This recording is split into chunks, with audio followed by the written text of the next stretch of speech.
where to live. Where does that leave us on our core concern here? Financing CCRC residents, before I turn this over to AV. My experience is that money is not a problem when the product is matched to the market. An attractive product in an attractive location sells itself. Our community, which is on the beach between the railroad track and a wonderful village, is full. I don't think it's ever going to have a major vacancy problem. So this creates a challenge for us that we can work together to meet as providers and as residents. If we get the product right, I don't think financing will be a problem. Now, that brings me to A.V. Powell, and this is the book I mentioned before. This book has been around since 1984, and I'm always surprised when I meet providers who are not aware of it. And there's a little bit of a story. A.V.'s going to introduce himself, so I'll just talk about his co-author here, Howard Winklevoss.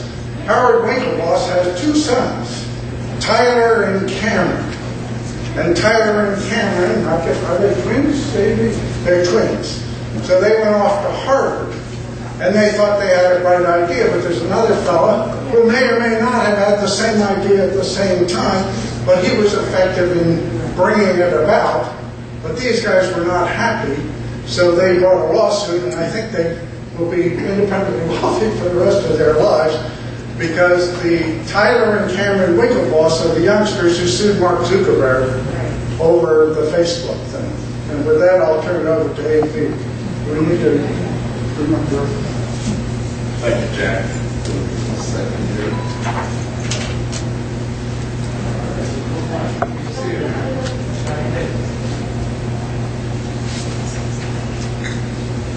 All right. Thank you all for coming out today. We have a few more minutes. I have about 30 slides to go through, so I will try to do that in, say, 5 minutes. So keep up. That is good. How many folks here are actually residents of the CCRC? Oh, about half. Great, great. My focus today is really toward residents of CCRCs, or prospective residents. Normally, we work with management and the board, but my theme is to talk about what should a resident living in a CCRC or planning to live in a CCRC should be asking about the financial security of that organization. And to try to do that in layman's terms without getting overly technical. So bear with me as I go through the slides, and feel free to interrupt and ask questions. Very briefly, I'll tell you who I am, and then I'm going to go over 10 questions or issues that you might ask in regard to your concerns about the financial situation of the CCRC you're living in. Just very quickly, we've been in the business of consulting with CCRC since 1979. I've actually had 34 years in this industry. I think I was probably spoken at the Leading Age Conference over 25 times, going back to days when it was AHA and then ASA and so forth. In fact, when I was a graduate student at the Wharton School working on a PhD, and AHA was involved in its advisory council with us writing a book, and also encouraged many facilities to work with us on that. I think we published the first national directory of CCRCs, sort of keying off of what Kendall Process done back in the mid-70s. We work regularly with over 125 communities each year, and that gives us a perspective, and these are across the country, in comparing what results are. Very few communities of the 2,000 CCRCs actively engage actuarial analysis. And I'm not here to promote actuarial analysis. It's simply a tool that folks can use to quantify answers to their questions and measure risk. You can operate successfully with or without that tool. So if that's the case, why would one want to look at an actuary and ask them to help them with their work? It's a question of risk. Some people like trying to make informed decisions. Other folks try to run things and see their pants. And that's not meant to disparage any providers here, but there's sort of two extremes. Basically, what actuarial analysis can do is help you make a more informed decision about your solvency and pricing. We have a very large database, larger than the other CCRC in the country, and we've done some unique things. I know that when California revised their regulations from the formula that was done for measuring reserves, they did send an RFP out for many actuaries to review the reports. Our firm was graded the highest, and so we reviewed many other studies that were there. But the rates were in existence beforehand, so you can't blame us for that. In fact, I'll say this now, and I'll say this later in our presentation, I would be just as happy if there were no CCRC financial regulation. And that may seem a little odd, but why did I say that? Well, for two reasons. 85% of our clients across the country, and we work with nearly 500 CCRCs nationally over the last 30 years, are in states where an actuarial study is not regulated. 85%. And what does that say to me? Or what should that say to you? Why are these folks hiring actuarial consultants to help them making their decisions? Well, what it says to me, and what I hope I can convey to you by the time we're done with this presentation, is that there is some value to using this tool with the appropriate assumptions to help you make better decisions. So it's not so much of being forced to do it, because what happens when someone's forced to do something, they don't really get the value out of it. It becomes a commodity. Oh, well, I've got to do this actuarial study every 5 years. It doesn't really matter what it says or what I should be doing. I'm doing it because I'm trying to meet the state requirement. Versus what many of our clients do is every year do the study, integrate it into their pricing decisions, use it to explain to residents why fees are going up 3% when the operating costs went up 4%, so we can have adequate reserves to meet those lifetime obligations. That's what this tool is really about. We have a bunch of software here about this tool. Let's talk about some of the issues that face you as a resident coming in. The question you should ask. And there are 10 of these. I'm going to go through all of them, each one. First one is life care viable? When I started this in 1979, the rumor was Type A contract. And let me just explain what Type A would be. That's a contract where a resident moves in, pays an upfront entry fee, and then pretty much pays the same monthly fee other than inflation adjustments for the rest of their lives. Back in 1980, I remember hearing folks saying Type A contracts are dinosaurs. Mind you, this industry was innovating managed care at that time. They were providing assisted living and nursing care for no additional charge. And even in the 90s, it was still a dinosaur. Today, it probably still is a dinosaur, but it's the best long-term care insurance policy anyone can buy, and it is thriving. Yes, there are other options, and that's really the key. Life is about options at all. I'll jump ahead here just 1 second. Life is about options. I'll come back to the slides in a minute. What is the best CCRC contract? Is it this Type A? Is it one that's more fee for service? Is there a rental contract? What is that magical crossover point there? To give you a perspective on the answer to that question, which is better, an adjustable rate mortgage or a fixed rate mortgage? How many think adjustable rate is better?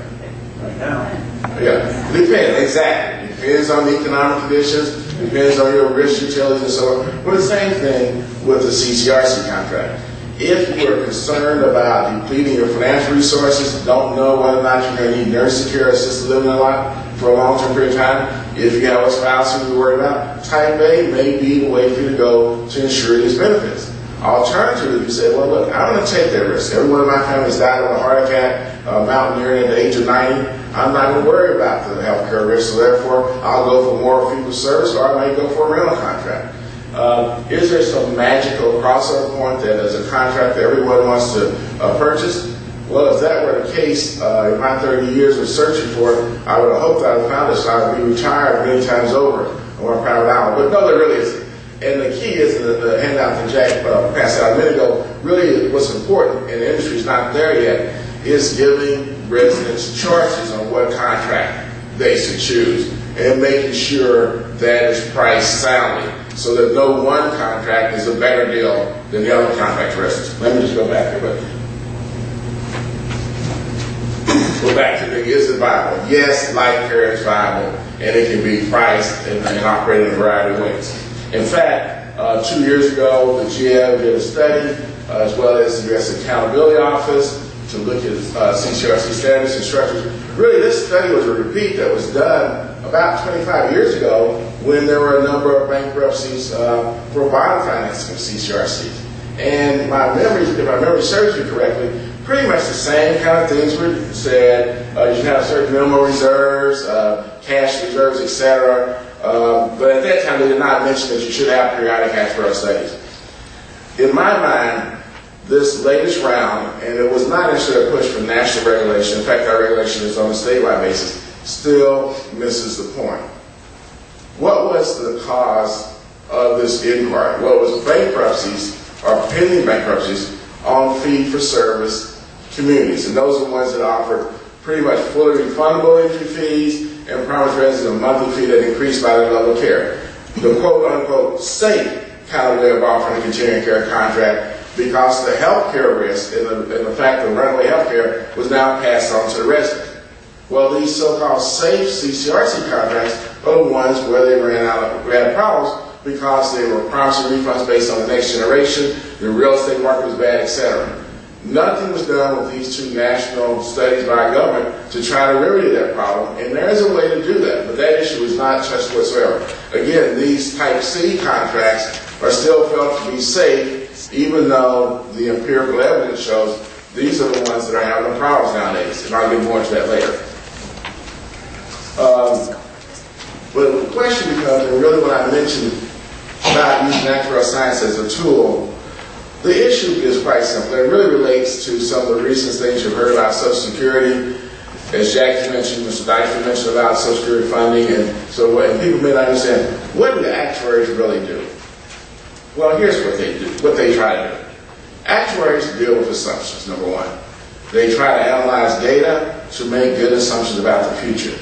But more importantly, there are certain actuarial models that are constructed that can tell the following. In the case of Social Security, when it started out, it was supposed to be actuarially funded. There would have been assumptions about how many workers to retirees are now and how many we project out in the future. Now, those assumptions may have been wrong, but for a certain set of assumptions, it would determine how much money should be collected in Social Security for a certain wage base at a certain tax rate.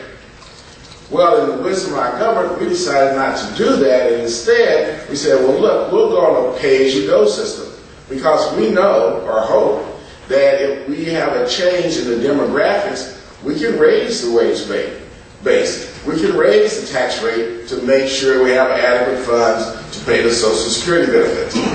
And that's really the key of the issue, very much like a pension plan, and the same kind of demographic and mathematical economics operating in CCRC.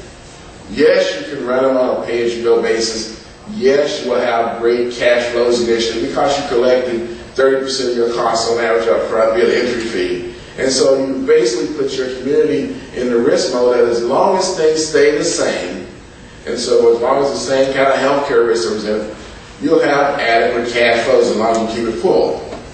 But from a resident viewpoint, is that the safest way to protect my investment in a CCRC? I would suggest doing actuarial funding where you're making assumptions about what the future demographics are and therefore building up substantial reserves that are not profits, but basically are the difference between future costs of caring for your residents and the monthly fees they will pay. And that's really the basic trade-off. Neither one of them is a magic bullet and so forth. You can run it on pay-as-you-go, you can be lucky and it'll go forever and ever. It may take 40 years before you get to your tipping point like Social Security is, or you can do actuarial funding where you pretty much indemnify yourself from that kind of tipping point as long as your assumptions are regularly updated and you adjust them appropriately for any dramatic changes in your demographics. So the key for residents is to say, do I want to move into a community that is actuarially funded or one that's pay-as-you-go? And if I do pay-as-you-go, I recognize I do have some risk, even though I may have lower fees initially.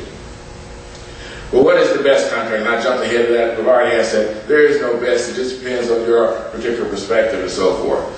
But one thing that people talk about when they say type A is a dinosaur is that, well, we're so concerned about the healthcare utilization, i.e. the assisted living and the nursing care, causing these contracts to be bankrupt. Maybe we should go fee for service where we now put that risk back on the residents. So they're the ones responsible for, quote unquote, insuring themselves. Having been a student of life care for 34 years, I have yet to find any CCRC in the country who has gone actuarially bankrupt because of runaway health care usage. They've all been very good stewards of managed care, so the actuarial issue of health care is not really what causes the problems here.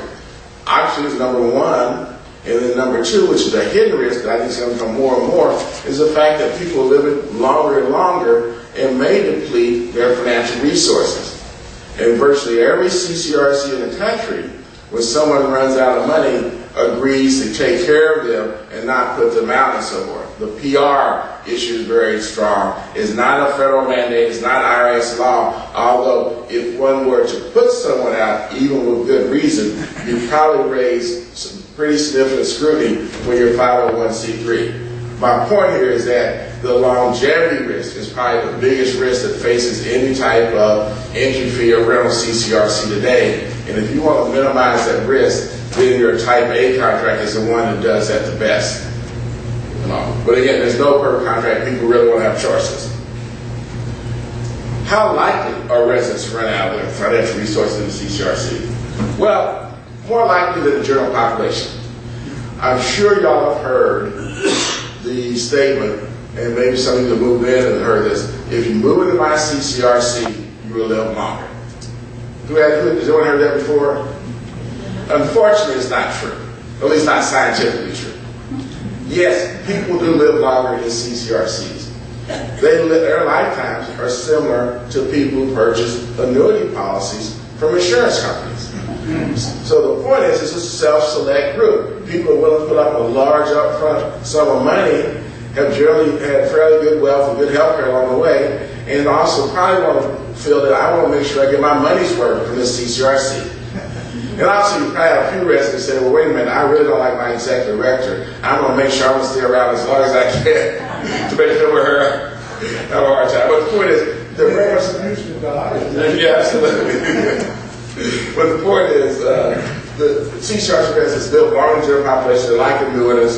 It's a self-selected group. So we're not denying that there's a certain ambiance and things like that involved. It's a great place to live and nice security, but they're already going to live long. And therefore, the fact that having these contracts, the good food, the lifestyle center, one has to be concerned if you have moderate means, whether or not you will deplete those resources. So that would be number one on my list if I were a resident, to be concerned that, one, this community recognizes the fact they have a lifetime obligation to me and have the adequate reserves to make sure that they can cover that. And then number two, in choosing my contract, that I have sufficient financial resources to pay those fees over time, because no CCRC can retire you from inflation. That goes back to the days of Pacific Columns when they did their bankruptcy and so forth, and that contracts that pay a fixed amount up front and a fixed monthly fee. It just doesn't happen. You can't retire from inflation.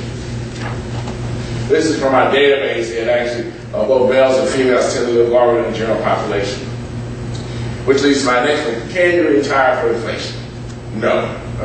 As much as we would like to, you're still in the real world of the CCRC. Their costs may or may not go up as much as the general inflation, but they're going to go up some because it's primarily a wage-based in a healthcare organization. From my data, looking in from 2010 to 2009, operating costs of independent living went up about 3%. Nursing, assisted living went stayed pretty constant over last year during a flat economy, and nursing care was up about 2%. The fact that the operating costs go up to maintain a financially viable CCRC means to some extent your fees are going to have to go up to match that. And in fact, monthly fees for our clients went up 2.5 to 4% over that same period. And entry fees went up to 0 to 3%. So you're not going to retire from inflation, so as you're planning to move in, you want to make sure that you have sufficient resources that are able to cover moderate increase in inflation. You don't have to have necessarily twice the monthly fee of what your twice the income of your monthly fee, but you want to make sure you have resources to cover that. And also, you may need to understand you might, if you live very long, have to go into your assets to continue to pay some of your costs. That's just a function of you being one of the people who live a long time. What are those reasonable expectations for inflation or the future fees? Well, they're hard to really specify, but as a general rule, we say to our clients, one should expect fees to go up to match your internal inflation each year, but not the CPI. And by that I mean, if your budget goes up 2% in the year, operating budget, then fees are probably going to need to go up 2% in that same year, even though you may have reserves that total $10 million or more.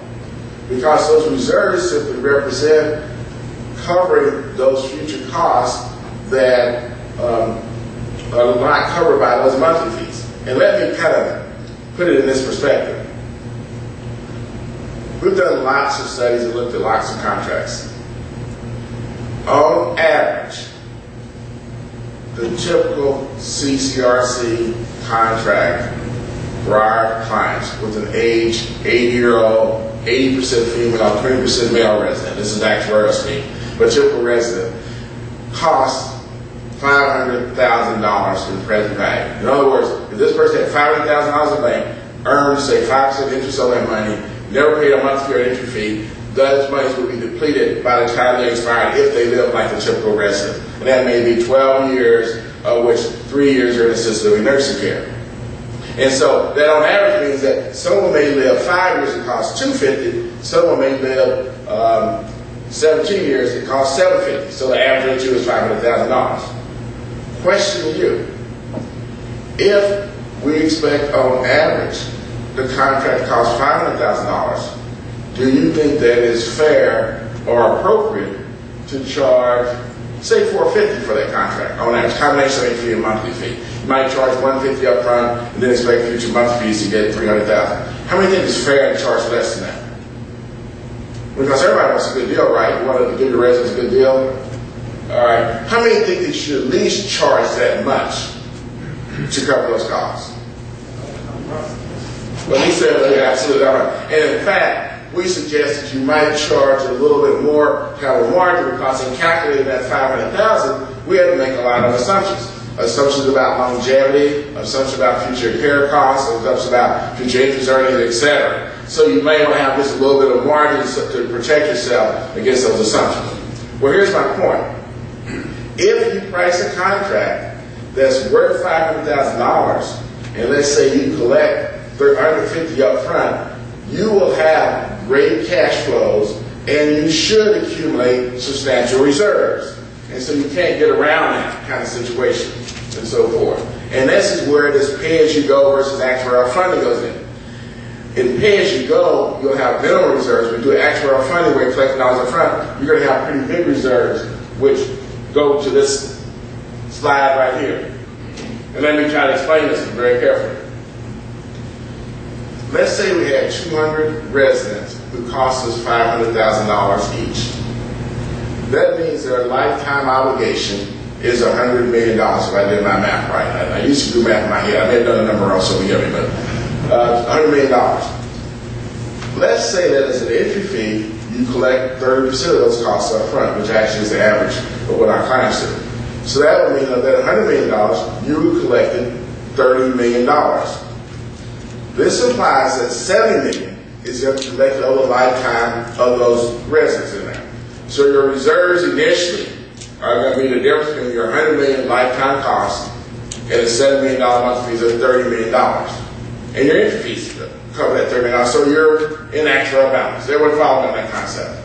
All right. Now, doing this calculation at $500,000, we assume inflation, or your internal inflation, is going to be 4%. We assume that you're going to earn 6% on your investments and so forth. What happens to 4% money in 18 years? Does it go up 50%? Does it double? Does it triple? Anyone want to venture a guess? It does. Okay. Well, let's take the same community in steady state, go out in 2017, 17 years, 18 years out. That $100 million liability for those same 200 folks, and they've been replaced by when they died, and now they got someone else out there. That same $200 million liability now has doubled just because of inflation. So now it is $200 million. And if we increase our monthly fees to match that internal inflation, monthly fees would double as well from $70 million to $140 million, which means our actuarially funded reserves should be $60 million. Now I ask you this question. Do you think you could have run your CCRC and paid all your bills and met your debt service if you'd only accumulated $10 million 18 years out? Yes, you could have, actually. On a cash flow basis, you could probably, because you got to remember that $30 million is not the cost of incurred today, it's the cost of the remaining lifetime of your residence. So those costs have not run through the system yet. The point is, anywhere from really $0 to $6 million, you could have made a cash flow operating CCRC. The question becomes, what a resident status and what the board who's charged with the fiduciary responsibility of running this community is, what was the appropriate level to operate and accumulate reserves? Going back to the slide about the $500,000, if you said that it was appropriate to charge $500,000 over the lifetime of the resident combination entry fee and monthly fee, then you're saying that you would accumulate reserves at $60 million. That's the implication of that policy. In other words, that you're doing actuarial funding. So when I talked about this concept to boards and resident groups across the country, no one says that we should charge less than what it's going to cost a resident over their expected lifetime. Then that leads you to the inescapable conclusion that you need to accumulate actuarially funded reserves, that you need to go beyond just simple cash flow management. And that's really the charts that we're suggesting here, that you look at the numbers, then decide for yourself what makes sense. But the fundamental issue is that if someone is telling you that your contract is going to cost $500,000, I have not yet heard a resident say they don't want to pay their fair share of their costs, nor have I had a board say they don't want to collect their fees to cover those appropriate costs. We may differ on the various assumptions and so forth how to get there, but once we agree on those assumptions, those are what the costs need to be. And that's a very important implication, but also one of the reasons why financial management of the CCRC is so complicated. There are such tremendous cash flows on the entry fee CCRC that it becomes very confusing to say, was that $30 million profit? And lose sight of the fact that that $30 million was reserves associated with this initial entry fee. And going out 17, 18 years, now that 30 should be 60. Is that $60 million profit, or is it reserves that we should have? Does that concept make sense to folks? But it's a challenging one. And again, when we talk with residents groups, many boards ask come out to talk with them, we try to sit down and try to explain the basic concept. Now, there's a lot of math involved, but the point is, if you're saying we want to pay out a fair share, if you collect the dollars up front, this consequence is inescapable. And this is a signal of a sound community back to the security, financial security for moving in, is that if it's being run well, it should have an accumulation of cash over time because of the reserve needs and so on. And one thing I should say, if you're operating a CCRC, in 100 years will these reserves go away? No, they don't, because your contract is set up so that you're charging monthly fees less than the total cost, operating capital. So as long as that's the case, as long as you're replacing resident, those reserves are going to be ever increasing. Now, if inflation were constant for the next 70 years, that $60 million would stay at $60 million. But to the extent that there's going to be inflation involved, that $60 million will increase roughly to whatever that inflationary impact will be.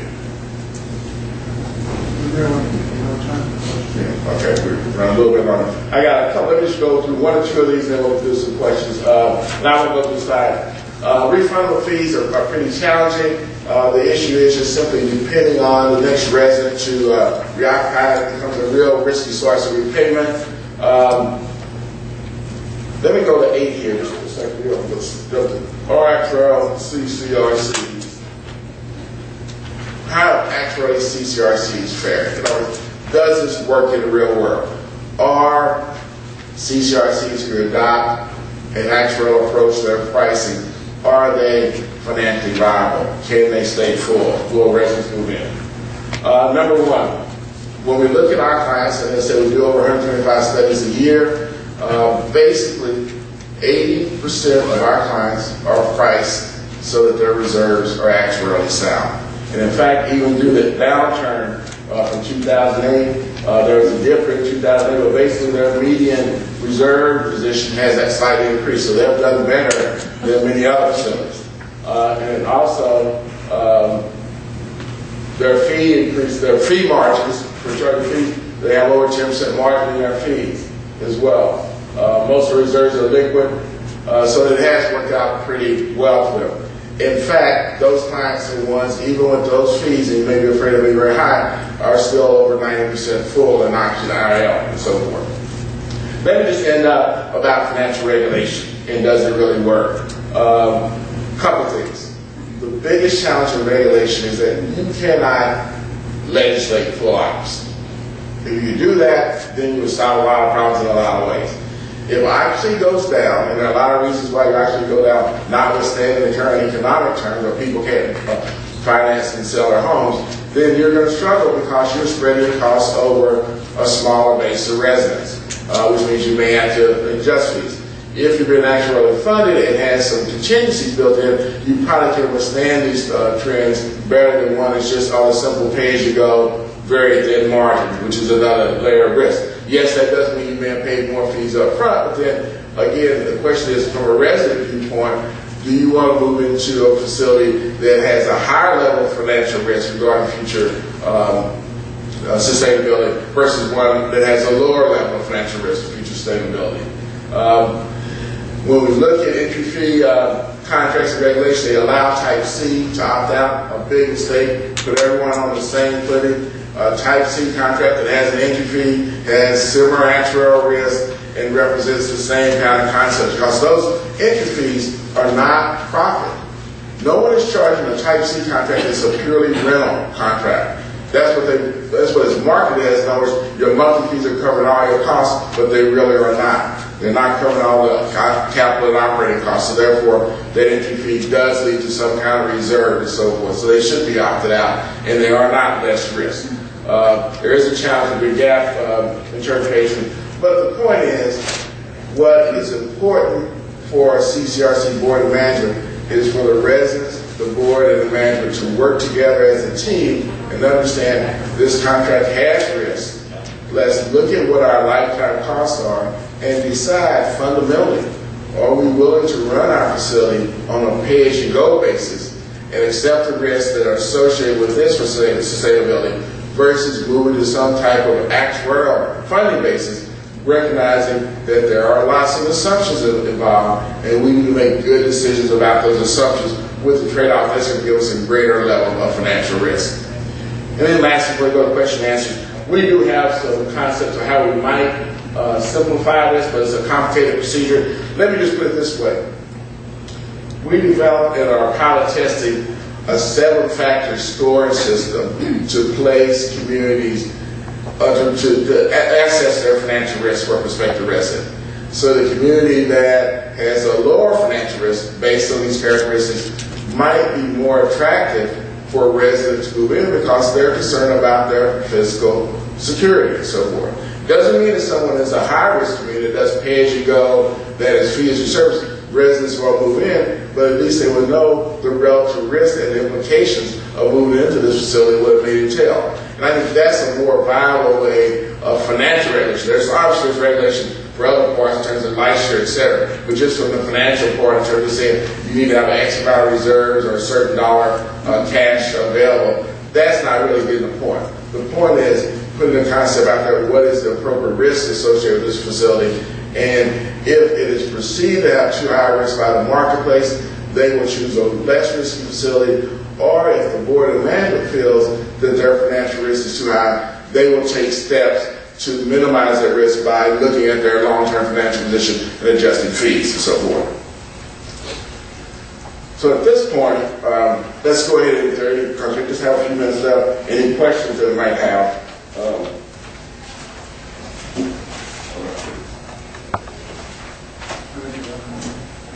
Yes, sir. You said there were 2 reasons. The main reasons for the bankruptcies were, one was people living longer than expected, and the second reason was?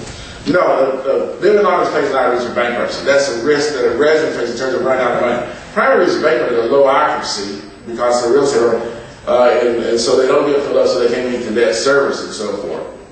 I've never seen a community go bankrupt because of runaway actuarial utilization of healthcare experience. So that you know, that's a fear of what's associated with a Type A contract. That risk has never manifested itself in an actual bankruptcy or a CCRC. There are other factors, bad management, et cetera, things like that, but it's primarily occupancy are key issue and so forth. And nor have I seen any CCRC contract save a community. In other words, there's no perfect contract where if you offer that, that'll fill up the facility. Yeah, I think that the assumption is that, you know, if there's a trusted provider, a religious organization or something, that everything's going to be safe. And it doesn't work out that way, because you have to be so careful. It's so easy to be optimistic in the initial projections to start a CCRC. Oh, we need this facility for our parishioners or for some group. And then over time, you say we're doing this wonderful service. Over time, conditions change. And if they change just as you bring product on the market, then you're going to have trouble with fill-up. So we have a lot of communities now that are running at 60% in independent living. Assisted living and skilled nursing seems to be selling itself because people fail and the demographics are growing, so that's keeping them going a little bit. But to make this an attractive thing is a much more difficult problem. I think this would be best if this were in the form of a dialogue. Tim, do you have any thoughts on the accounting issues? Because I sort of challenged you folks. The National Continuing Care Residents Association did submit a letter to FASB. They're now re-examining the rules of practice, but that's an area that might need some work.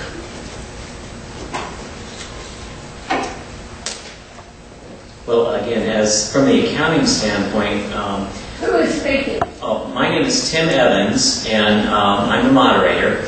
I'm also a CPA, and with a lot of audit experience. To answer Jack's question, what the accounting standards are doing is they're constantly in a state of flux. They're constantly re-estimating how much or how these costs should be calculated.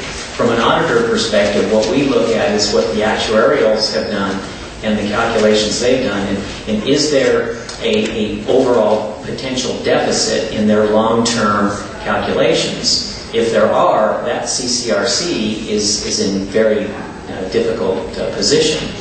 I haven't experienced any of our clients that have been in that position, thank goodness.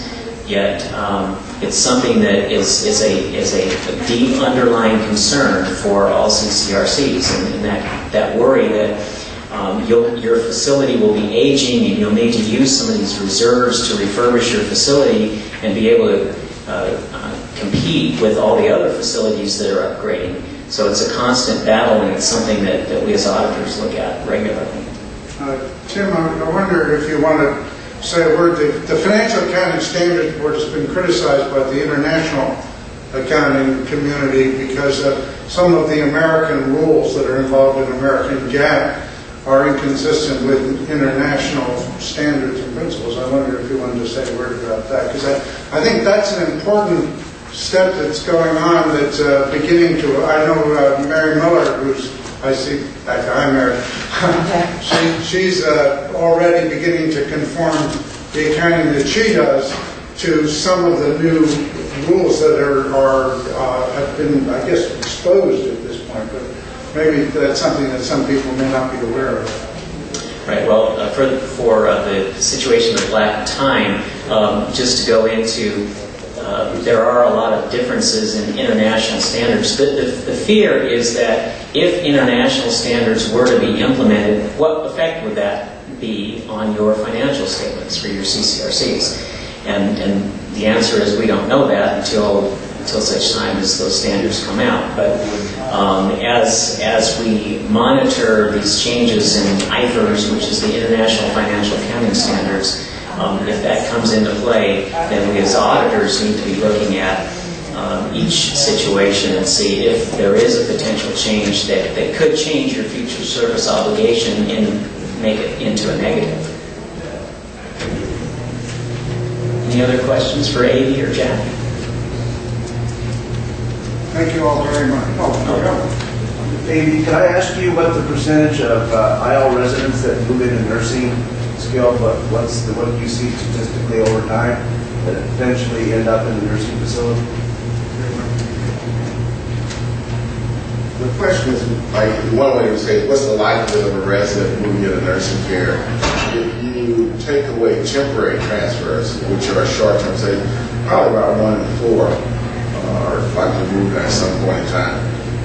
Another way to look at it, and we're talking about averages, I don't know, our typical age 80-year-old female has a life expectancy of about 10 years. We expect about 25% of that time to be in assisted living for our nursing care. So what that means is that, again, that's an average. So if you have 100 residents, you may have, some people have no uses whatsoever, and then another half could have actually 5-year uses. So about 25%. And that, one of the things that when we talk about, I say, I haven't seen any CCRC with runaway actuarial experience in terms of healthcare, is that while it's a fear, everything we're doing, everything I read about extending lifetimes is not about extending assisted living or nursing care lifetimes. It's about extending healthy, active lifetime. So if anything, I would expect that percentage to drop in the future, which means that the healthcare risk is not going to increase for CCRCs. It's the longevity risk, and that goes back to running out of money and so forth. Thank you.